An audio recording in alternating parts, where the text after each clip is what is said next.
Oh, hey everybody, it's Chuck. I'm back. Sorry about that. I was gone working and away from home and away from my cars for quite a while, and we got quite a few updates to the software.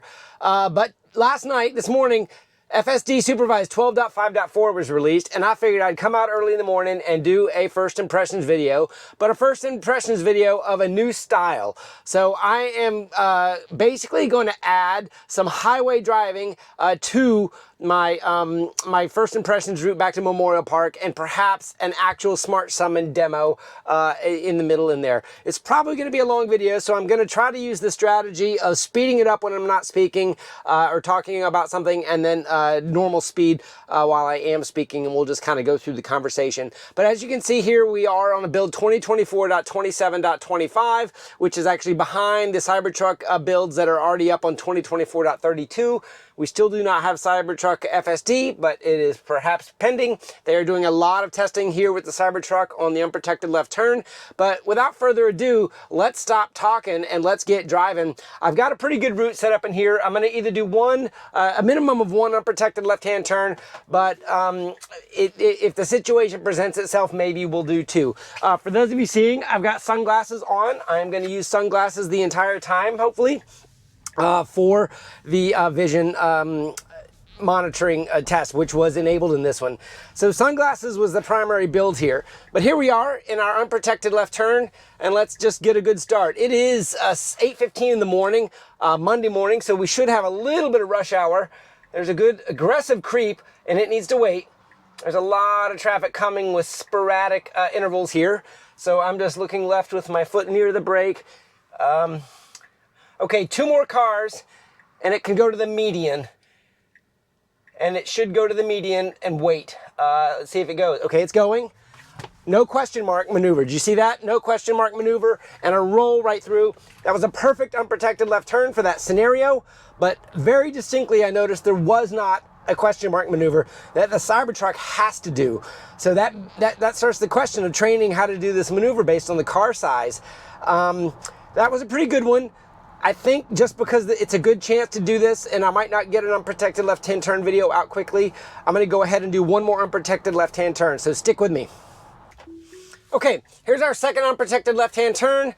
We'll see what kind of traffic we got on this one, but there's our solid NHTSA stop and an aggressive creep to a good location. All right, it's clear left and it's clear right, so this should be a roller. Again, no question mark maneuver. I'm okay with that if it doesn't need to do it, but obviously you just need to make sure that you can do it. So I'm deleting the south. I'm going to hit done. This should create a U-turn scenario, and it did. We'll see if the U-turn scenario in this medium rush hour traffic, obviously the timing of the traffic based on the stoplight is where we are. I've had sunglasses on the entire time, and so far I haven't had any pay attentions to the road, which does imply sunglasses are included here. I'm doing a mix of touching the steering wheel and not, but let's focus on this U-turn scenario. All right, we got a small gap here. It's gonna need to be aggressive, and I don't wanna tap it. Go. All right, commit. You gotta commit, commit, commit, commit. Okay, it did it.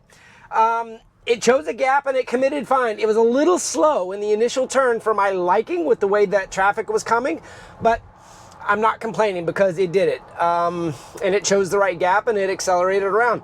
So that U-turn in that scenario was good. Probably need a few more of those just to continue to evaluate its actual commit and speed. Obviously the speed in a U-turn is a tricky problem to solve because you don't have good visibility as the car yaws. And I say good visibility, it can see everything around it, but the yawing motion can create some blur, and I don't know how well the car can actually focus in that rotation. So I think it's just being cautious.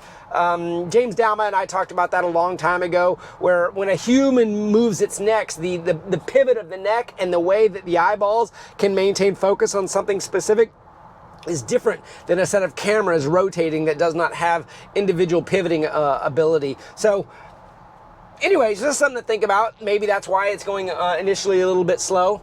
Just to keep you updated, we are taking a left-hand turn on the other side of this bridge. I would already be getting in the middle lane at least, so it doesn't jam itself up. But we'll see what it does here. This is a little late for me. I think it needs, because it's got to get over 2 lanes. It's got plenty of chances, and maybe it knows that. Now it's getting to be very late for me. Okay, it's going to make it because it's got a gap and it's going to be able to do 2 lanes at once. But this decision, and it's even got 0.2 miles ahead. Very late. I'm just showing, here's the map, ladies and gentlemen. There's the turn. And it's going to go 1 and 2. Is it going to do the second one? Okay, way too late. That was a jammed decision there, and it jammed that car in the end. So I don't know why it chose to wait to 0.2 miles to make the beginning of a 2-lane change, a 2-lane lane change, but that was too late. So what does that mean the planner's doing here on 12.5.4? It used to be around 0.6 or 0.7 or 0.5, right in there. It would start thinking about getting over, but it didn't even get into the middle lane to start thinking about that one. All right, let's focus forward here. Flashing yellow. We have a small gap right here that I'm glad it didn't go for that. You can see these cars out in the distance, probably off a couple of the cameras. There's a medium gap here that it could go for. Let's see, it's starting to creep, but now that car is probably going to change its mind. But now it's rolling out in the intersection, which means it's committing. And there it goes. With crossing railroad tracks right here, a little bit of a slowdown to 19 or 20, but that was just fine. So I like the way the decision it made on the yellow. There was a car behind me that was probably curious why I didn't take some of those smaller gaps, but I think FSD did a good job. Here's a good obstructed sign. It's got to stop, creep, and then commit across. And this is our Birkenhead narrow road scenario that has worked flawlessly, but we got a big truck here. And perfect. It didn't flinch at all. And you can see even over on the right-hand side, and there's the speed bump slow down. Narrow roads, I have not had a problem on this one. I don't know if the ADAS drivers are overfitting for this road at all. There's no markings on the edge or in the middle. It does bias a little bit closer to the middle when there's not a car coming. And it looks like we might have another great scenario coming up here with a truck or an old box van. And I'm going to go ahead and turn on the cameras so you can see the back. Got one speed bump here, looks like it missed. All right, missed that one, and here's a truck. Didn't even really, I mean, that was fine. This is, yeah, narrow roads are not an issue with the way it used to really worry about cars. End-to-end neural network fixed that one. It did miss that speed bump though. Lighting conditions seem to change when it slows down for the speed bumps or not. There is one more speed bump up here in the shade. I can't even see it yet. Oh, there it is. I can see it now. It's right here. And, oh, it slowed down 2 miles an hour for it. Another Tesla going by, didn't even flinch here.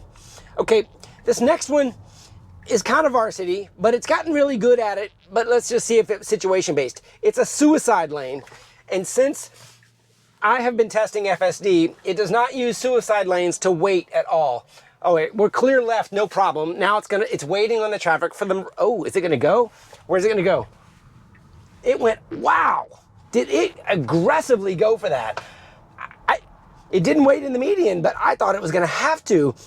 But it continued to commit to allow that to work.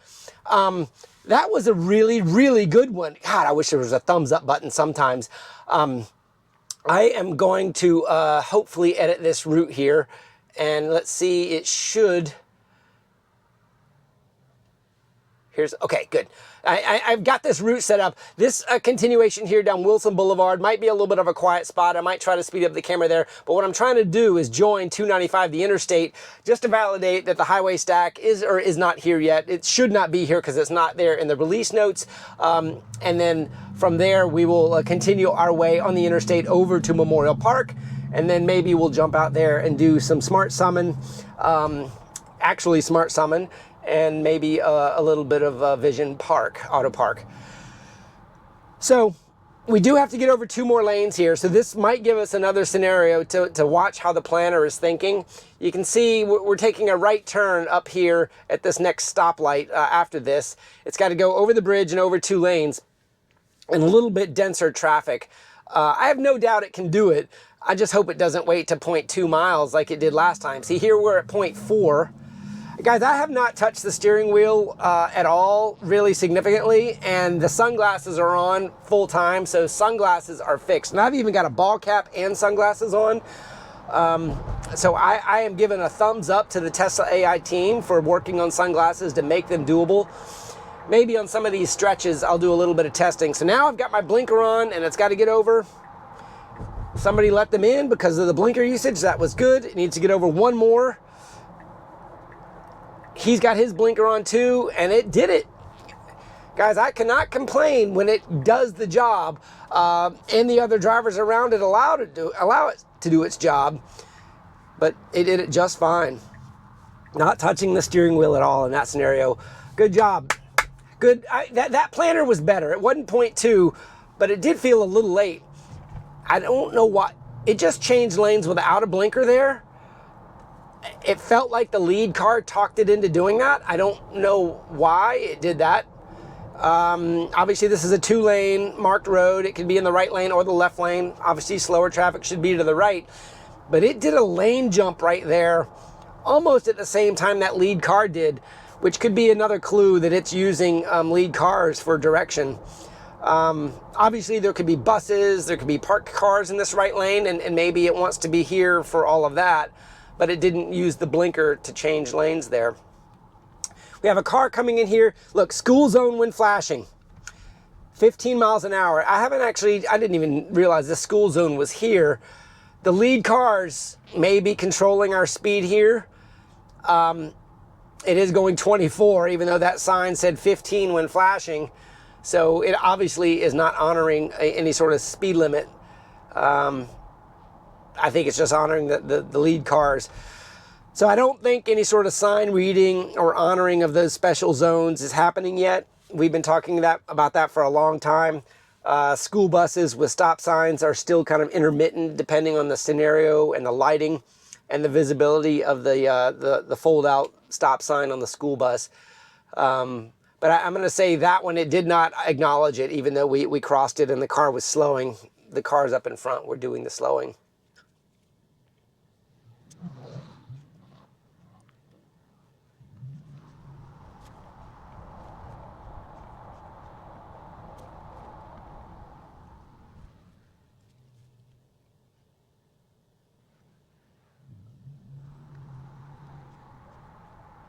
Okay, hopefully I sped that up for you. That was kind of a little bit of a long wait here on Wilson Boulevard. But once again, we're getting ready to join this interstate here, and I feel like I need to be getting over. We're 0.2 miles. There is a gap. It ought to be taking this opportunity to get over. It's like the planner isn't quite taking advantage of situations, and it's waiting a little late. Now, granted, in this situation, that rescue truck, which is not identified uniquely, that's another opportunity. It needs to be over right now. It's last minute getting over. It's worked every single time so far, so I can't complain. I'm just saying that in my experience, that late lane changing gets itself into a bind in traffic scenarios to where it ends up needing to reroute. But neither here nor there, it worked once again, but now we're doing a little highway stack test. So I want you to notice here this Auto Max test here, and I want you to notice the lane merges that we used to have trouble with years ago. We're joining I-295 and I-10 East. As soon as this Auto Max, if it changes, that means the highway stack is not using end-to-end neural networks. And we got our blinker on. We're behind a cement truck, which I do not like to be behind for cracked rocks. And it's changing lanes around it, which I'm very happy with. And guys, and there it is, 72 max. So auto went away. We just changed stacks. I heard a little bit of a ding there. I don't know if that was why. I'm not going to change the route yet. But anyway, so here we are on the version 11 stack, mostly indicated by that Auto Max. There probably are some other subtle differences we can tell with deep analysis, but that has been the clue that I've been using most of the time. While we're here on the screen, you can definitely still see the green light is on. That means my in-cabin camera is monitoring me. The sunglasses thing has been flawless so far. I have not had any pay attention to the roads. Granted, I seem to have been looking forward enough, and I haven't been fiddling with my phone or anything there. I guess that's something I can do just to test here. Looking at my phone down here as if I was playing with a text message with my sunglasses on, And, okay, so it busted me very, very quick looking at my phone, which is great. And I'm gonna delete this point, and I hope my route works. Oh, and it did. Okay, and we've even got some traffic here, which is great. Okay, look, apply slight turning force to the steering wheel. I'm looking straight ahead. I'm trying not to do that. All right, and now I did steering wheel. So looking straight ahead did not resolve that with sunglasses on. That may have been a clue, I don't know. I may need to do, I got my blinker on because I need to get over here in this lane change. It kind of aggressively got in front of that truck. He's changing lanes over, so lots of dynamics going on here, but we're joining I-10 East. This is one of the busiest interchanges in the country where I-10 East and I-95 intersect. I'm jumping on it from 295. Attention monitoring active. That was interesting. That might be new, but I should be joining over here to the right. Needs to get over. Ooh, gosh. That felt uncomfortable with the way that car was aggressively joining over. I kind of grimaced a little bit because it felt like it was doing a late lane change, but then that car was kind of bouncing back and forth between lanes, which made it uncomfortable. It did it. Guys, I cannot complain. It did it. It did not scare me other than a little bit of nervousness with the vehicles around me being a little bit erratic. Now, I want you to notice this. We are going into full-on sun right now. If I didn't have my sunglasses on, I'd be turning my visor down. Okay, see, he's turning right, I'm going straight, and just making sure nobody else is changing lanes. This is very, very busy traffic. He's got his blinker on. The car chooses to pass him instead of give him room. There's a lot going on here. Don't forget, we're on the version 11 stack. This is not an exit-only lane here, but these cars, he came all the way across. It did not overreact to that. Gosh, in the days of old, version 10 and prior, it would really overreact to cars that were behaving erratically. It's being very smooth.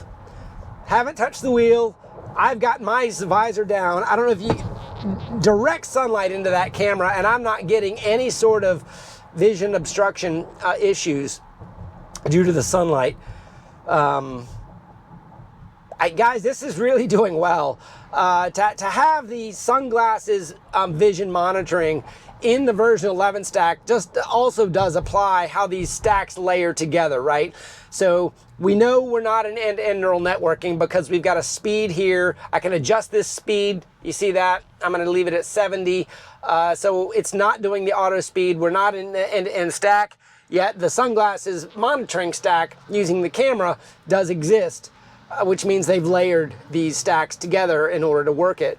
I think it's pretty obvious that the planner seems to be a little bit different too on the way it's kind of turning. I'll just say today it feels like it's turning later than it should to manage good decision making for my comfort level. Okay, it wants to get left here and it changed its mind. I don't think it needs to get left because if you look up here, we're taking, well, we got a little ways to go. So maybe it's starting to think about managing traffic and getting into a faster lane. I believe I have my settings on chill. No, I've got acceleration. No, so I've got acceleration on sport. That's acceleration, not the lane change. I need to go to autopilot for that. I'm trying not to get busted by the system. And I've got it in average. So it's not in chill, it's not in assertive, it's in average. So it should kind of make lane changes occasionally. Assertive, it bounces back and forth. I'm happy with it staying in this lane. You probably can't see, but we have miles of traffic ahead. I'm going to show you this here, and it decided to change lanes. I'm going to let it do it, and it says changing into faster lane. I don't think this is any faster, but I'm going to let it do it. Okay, I'm going to go ahead and shut up for a little bit and just speed this up and let you watch. If something interesting happens, I'll chime in.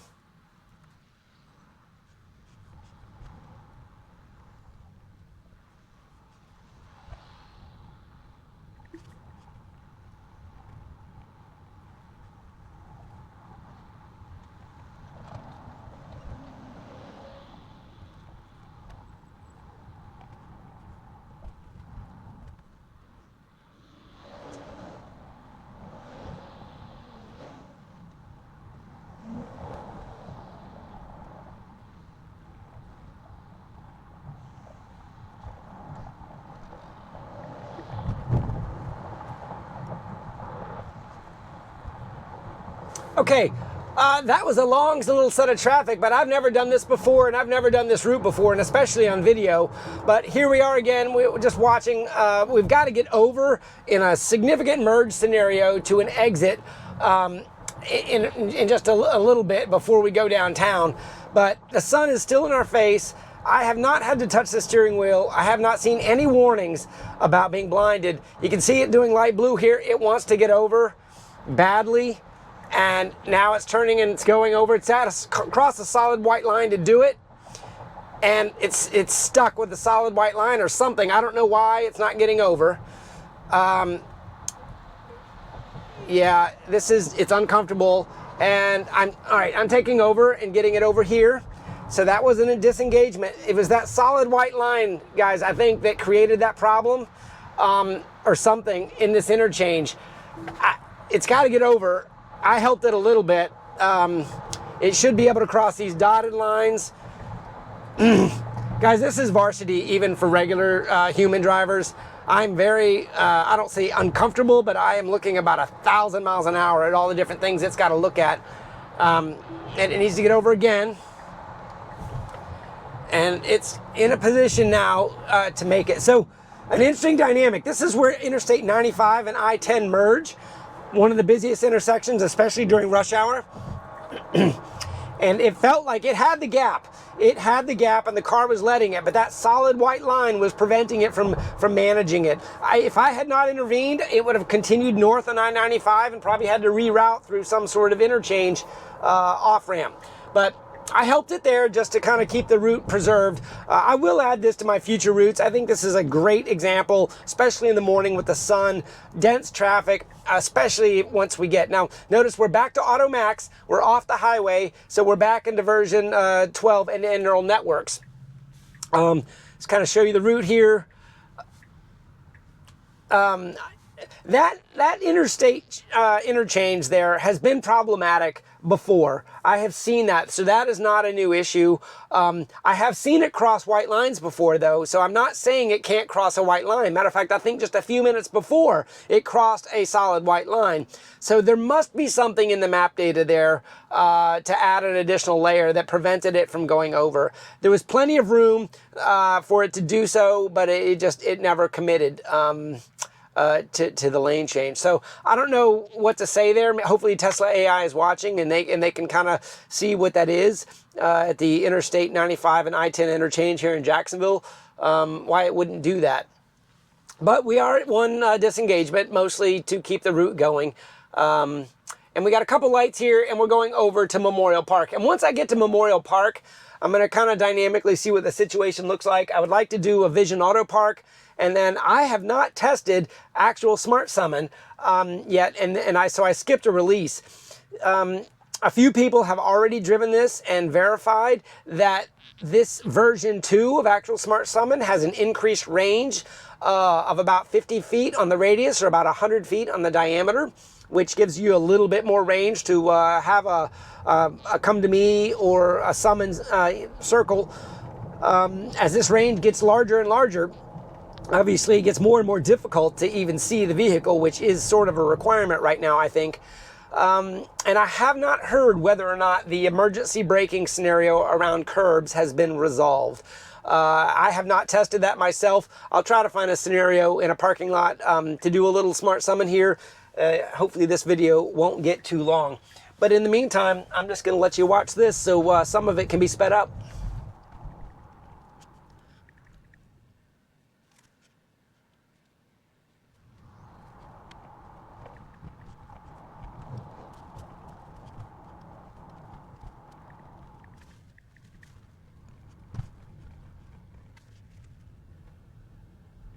All right, we have reached our destination.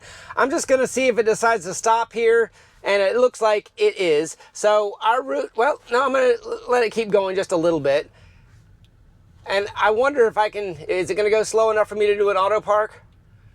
Okay, I'm taking it out of autopilot, so I just hit the brake, and there's the P's. So I'm gonna go ahead and just tap the P and hit start very quickly here. So it looks like the auto park stack is not available even at the end of a route. I was kind of just hoping it was going to have a little bit of a P presentation there at the end of the route, but it didn't. So this is Vision Auto Park, one car next to me and another one empty. As soon as this parks, I am going to jump out and we are going to do a summon. The first thing I want to do is kind of bring it around and over to the right. But I think we got a good scenario there. So just in summary, that was an amazing drive. I had one disengagement on the interchange of I-95 and I-10, but it was a solid white line and it was very heavy traffic and we were not in the end-to-end neural network stack. So we can't really blame that on version 12. That's a version 11 stack. But in any case, I'm going to hop out. I'm going to leave these cameras running in here and we are going to do a summon scenario, and I will try to record a little bit with the Osmo also.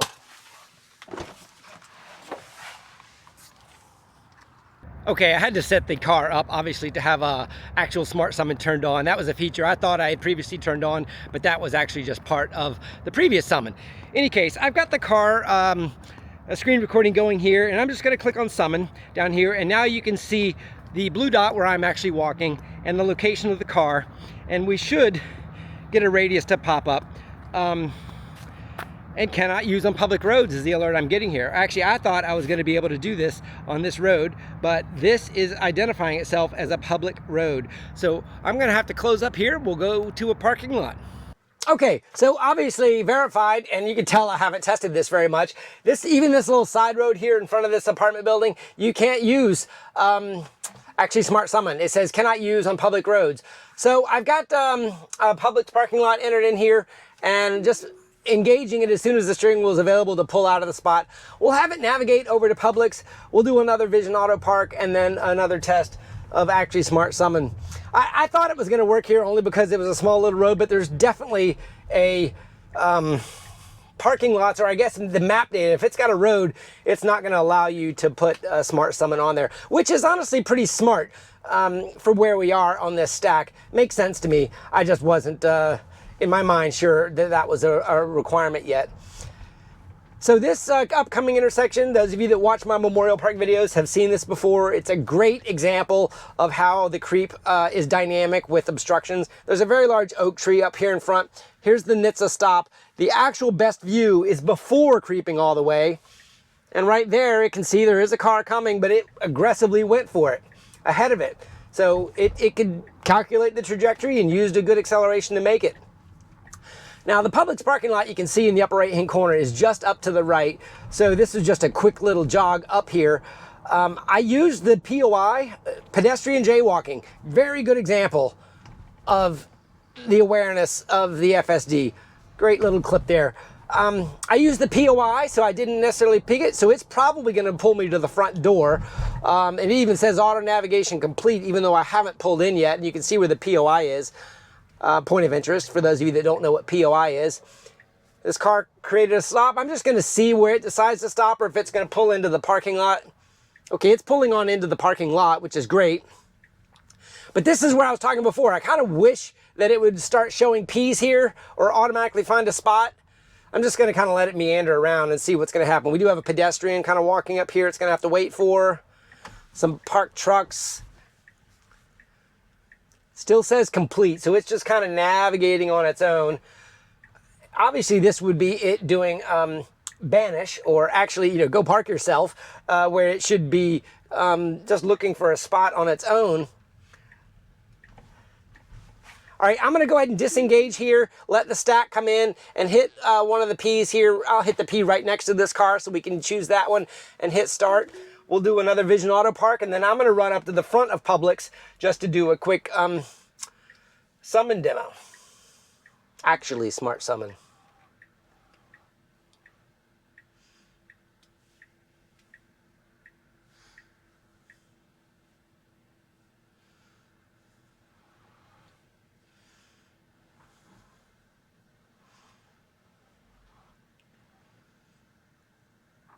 Okay, another great Vision Auto Park. Let me hop out and go to a location. We'll do a summon. Okay, I'm in the Publix parking lot walking away, just kind of giving a little bit of a screen record.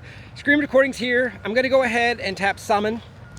And hopefully this time we got press and hold controls and come to me is selected. And in this upper right hand corner is where you can select the location or come to me. The icon up in the upper right is the come to me location. So I'm going to do that first just because I want it to go where I am. And if I zoom out, let me try to do a little bit of a zooming here. If the circle, there you go, you can see the circle is actually rather large, which kind of gives you a little bit more responsibility to keep an eye of the vehicle as it approaches you. So I'm just going to come to the front of Publix here and we'll see what it does. I'm going to set myself up right here. All right, I am going to press the come to me button and it's preparing. And over to the right, I can actually start to see cars coming by. I'm looking through the camera and it's actually pulling out into the right. I can see the Tesla moving. You can see the little camera up on top. It's moving pretty quickly. Got some pedestrians here. It looks like it stopped right there very slowly. There's a car that kind of jumped out in front of it a little bit. The route it's got drawn is just fine. We got a truck coming around the corner here, so it's going to kind of need to find its way. It's got its blinker on. Got a pedestrian coming here.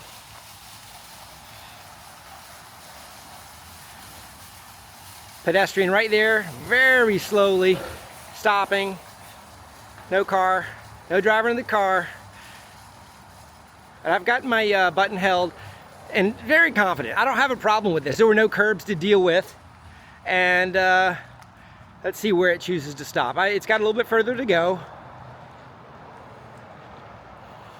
And a car just jumped behind it. So I would say that worked pretty good.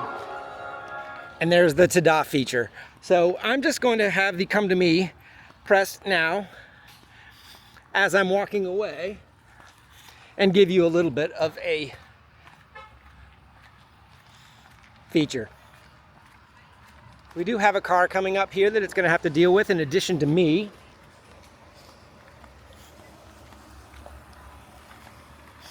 It's doing it just fine. This gentleman here's got his cart and the car is blinked and it looks like it's waiting actually for the gentleman with his cart. He moved out of the road just slightly. I've still got the come to me release to stop pressed, and once he scooted out of the way, the car gently went past. Oh, now see, as he just started to move, the car should just start to, now see, now I'm in an awkward situation where he had to go around. So that wasn't what you wanted. It should have continued on and it jammed him in there. And it's continuing on here. So I kind of made a little bit of an embarrassing situation there as it pulled up. So that was good. So I'm just gonna leave it right there. And now I'm gonna shift over, and there's the ta-da sound. It's being a little brash, showing off. And I am going to send it over to the other side of the parking lot here this time with a go to target. So now I'm sending it somewhere where I am not. And it's gonna have to navigate around the route, you can see, very quickly through some puddles.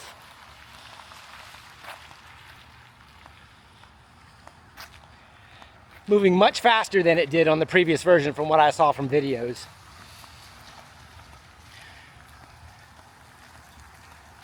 Coming around the curb, very comfortable. It feels like it knows what it's doing in this version of Summon. So it went exactly to the point that I put on the map, and if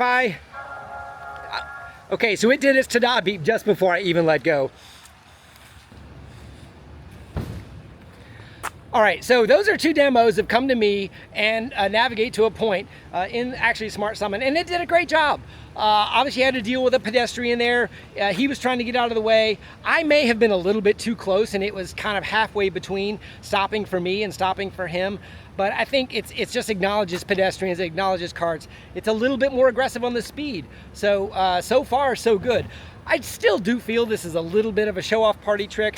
If you're not comfortable holding a button and letting your car autonomously drive around pedestrians and other vehicles, this is not for you. You have to have quite a bit of faith in order to let this system do its thing. But as more time and more software stacks and improvements get implemented into this, this is an important function of end-to-end driving, getting to and from parking spaces and part of the robotaxi network. So this is important work that the Tesla AI team is doing. Okay, let me jump back in the car and let's finish up the drive. Okay, we're back. I just turned on FSD from where the actually Smart Summon dropped me off in the parking lot, and I entered in our FSD return route, and let's just see where it goes. So we're still in the parking lot, but now I'm in the seat, so of course monitoring and driving. Listen, that actually Smart Summon feels amazing. Meaning, like, it is a weird feeling to have your car driving around a parking lot without anybody in it and just a button on a cell phone controlling it. You know, listen, I've done a lot of remote control flying in my day, airplanes, of all sorts of things. And, you know, you have control over remote vehicles and you're the one in control. But somehow just holding this button down and let the vehicle do it is different. Because you're not making decisions. You're the one just watching. Now, I do have a bicyclist here. He's got his turn signal on. He's turning in. And honestly, as soon as he made his turn into the parking lot, the car said he's not an issue.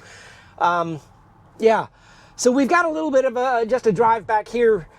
This is the typical FSD return drive. You guys that have been watching my videos for first impressions for a while will recognize it. So just adding a little bit of data to the data set to compare against. I have to tell you, this iteration 12.5.4, it really feels good. You know, I don't know if I can, in one drive, give you all the nuances to say why. Acceleration curves feel nice. The decisions that it's making feel nice. I guess we should comment a little bit, with the exception of the planner. I commented several times on the lane changes, felt very late for me. And not that it can't work, because it did today, but getting yourself into a late lane change forces others around you to accommodate you. It feels like once you're in a certain, I don't want to say distance, because if you're going 0 miles an hour in traffic, you don't need to do a lane change 0.7 miles prior. But if you're going 45 or 50 miles an hour, you know, at 0.7 to 0.5 miles prior, you need to start thinking about getting over, at least into the closest lane that you will eventually need to be in. 2 lanes over is probably not where you want to be. So I don't know whether or not that's a further modification of the planner stack, or if this is a continuation of the end-to-end combination of stacks. I don't know. It is very evident that we have multiple stacks layered on top of each other here, and I think having sunglasses usable on both the highway stack, and I didn't see what that was, but I got an alert and looked straight down. I wasn't touching anything. It happened right as we went around a corner. It just shows how they can incorporate attention monitoring on an older stack that's not end-to-end. It's a good kind of insight into how they're putting this foundation model together for driving. And this foundation model is an important step for robotaxi, and we are just days away from the robotaxi event here on October 10th in the Warner Brothers Studios in California. I will not be attending that. It's not that I don't want to go. I didn't submit for the lottery, but I also have a prior obligation that is overlapping with that event that I am not able to change. So while I try to attend all of these high visibility events where Tesla is changing the world, this one, unfortunately, I'm not able to make. I was going to go to 8/8. That was on my schedule. Matter of fact, I even had a hotel and flights booked for August 8th, but that one got delayed until October. But robotaxi being so close, at least on the presentation event. Listen, I do not think we're going to have got a branch and it chose to drive over it. It was a little branch and I let it drive over it. It was one of those branches that was probably about 1 inch. I would have gone around that as a driver, just because you don't want to scratch, your paint or perhaps damage your undercarriage if it got stuck. In any case, I think that the robotaxi event is a milestone on the reveal of the hardware that is going to be used, specifically the robotaxi itself. We've seen a few leaks of some vehicles with camouflage and covers on it that look a little odd.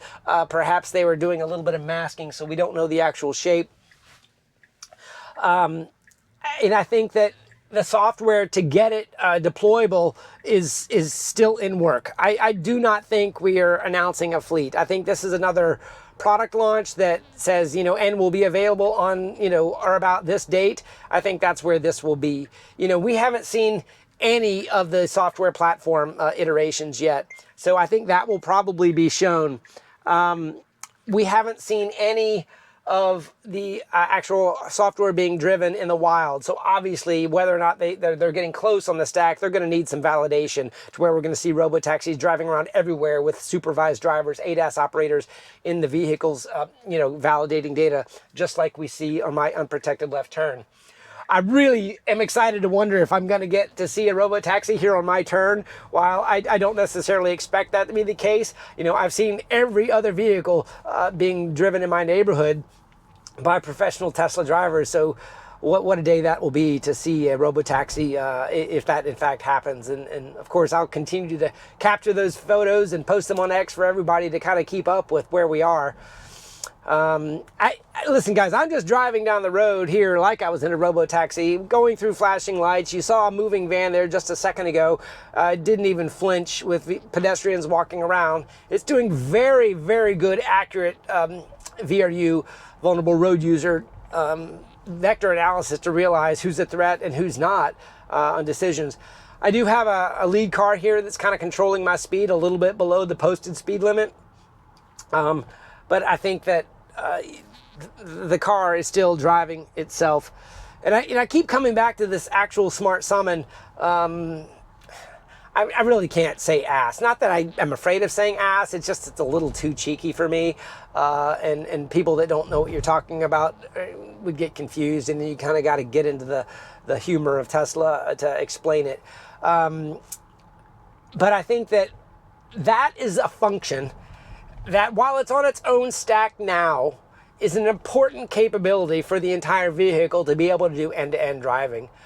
Which I think further, shows that while the Tesla AI team is working on this Robotaxi Foundation model, they're going to have to start incorporating all of these together.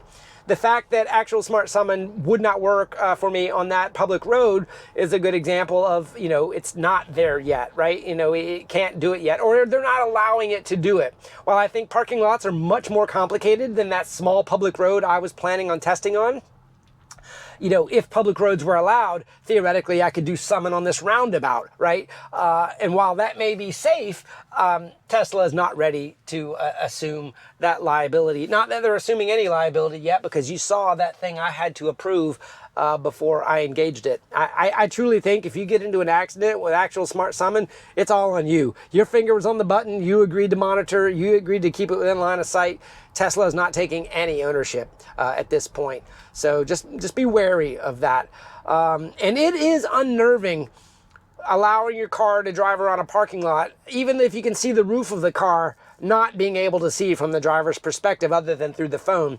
And on a bright day like today, where I was looking at the phone, I truly couldn't see at the resolution required to avoid a dangerous situation. And I did not also try to recreate that curb scenario that a few people have encountered already, which was probably a little aggressive. And I would guess just the subsequent point release of actual Smart Summon addressed that curb issue. I look forward to watching a lot of other user experience that have this version to see whether or not that is still the case. But here we are in the return leg of this drive, and categorizing how you feel in a drive is a moving scale, right? If I were to give something an amazing, grade, back in 2020, as compared to an amazing grade today, it's a moving scale because they're moving the bar higher. But they're moving the bar higher with additional functionality that the stack is capable of. So as we talk about, how the car performs, while we may have regressions in some areas, it's important to recognize we're evaluating the car on its current capability, not on where it was in 2020 or where it was in 2023, even just on version 11. Once they went end-to-end, we're sort of evaluating it on the end-to-end stack and its current capabilities. I still am feeling like the camera positions are a limitation. on this vehicle on the Hardware 3 and AI4 cars, or if they're calling them AI3, AI4 cars. I feel 8 cameras is not adequate for a full robotaxi. That is my opinion, and I hope to be proved wrong, and one day maybe I will be proved wrong. I just think that, you know, for a car to be superhuman, it has to have perspectives that even the human doesn't have. And I personally know that my own perspective is better than this car's, with my ability of moving my head, my neck, my eyes forward of the B-pillar. The B-pillar being a monocular view at the 90-degree angles is still a limitation on what this car can see. Software and techniques such as creeping, even the small reverse maneuver that they were using on the previous actual Smart Summon version, I think is a technique to overcome a limitation. But as these limitations start to get kind of documented, you'll start to create an operational domain that the vehicle is capable of driving in. And I don't think they've finished determining what scenarios it can drive in. That ODD may end up being everywhere. It may not, or they may let the planner start to constrain the operational design domain to not allow something like high-speed cross-traffic unprotected left turns like I have, if just the risk is too high. There are software ways of managing limitations. But if you're going to build a vehicle from scratch, then you might as well go for it and make sure it's got everything it needs, as long as you can meet mass production at scale and manage costs. Hopefully that's what we're going to see with Robotaxi a little bit, something that's going to be using the unboxed manufacturing process that just doesn't have any limitations on its visibility and capability of driving without a vehicle driver in the driver's seat. And that's going to be an amazing thing to see. But listen, this is just one, old engineer sitting in a car, driving around, talking to you guys through a camera to keep you informed as to what we're seeing. But wow, have we come a long way in 4 years on this software. So as we wrap up here and have one more unprotected forward-facing left turn probably to do, 12.5.4, Tesla AI, nice job. The sunglasses was flawless. Didn't have any problem. You even busted me when I looked at my phone, and then you caged back in, once I was driving and looking forward. So whether or not I'm an N of 1 count validation or not, it worked for me today without a hitch. And for all of you waiting for this release, you should be excited that the sunglasses works with hands-free. I don't know, those of you that have been counting me touching the steering wheel, I touched it on the interstate. Maybe I touched it a couple other times without talking about it.